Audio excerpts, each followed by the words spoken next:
భాజపా తెలుగుదేశం మధ్య అగాధం సృష్టించేందుకు కాంగ్రెస్ వైకాపా ముమ్మరంగా ప్రయత్నిస్తున్నాయని మంత్రి కామినేని శ్రీనివాస్ మండిపడ్డారు. కడపలో ఓ ప్రైవేట్ ఆసుపత్రిని ప్రారంభించిన ఆయన రాష్ట్రంలో రాజకీయ పరిణామాలపై స్పందించారు. కేంద్రంలో ప్రధాని మోదీ, రాష్ట్రంలో చంద్రబాబు నిరంతరం అభివృద్ధి కోసం కృషి చేస్తున్నారని కొనియాడారు. తనకు అప్పగించిన బాధ్యతలు సక్రమంగా నిర్వహించేందుకు కృషి చేస్తున్నానన్నారు.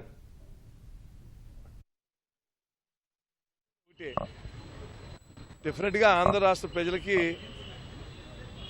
రెండు పార్టీలు ఎన్డీఏలో ఉన్న భాగస్వాములైన బీజేపీ, తెలుగుదేశం కూడా ఆంధ్ర రాష్ట్ర ప్రజలకి న్యాయం చేయాలని చూస్తున్నారు. తప్పకుండా చేస్తారు.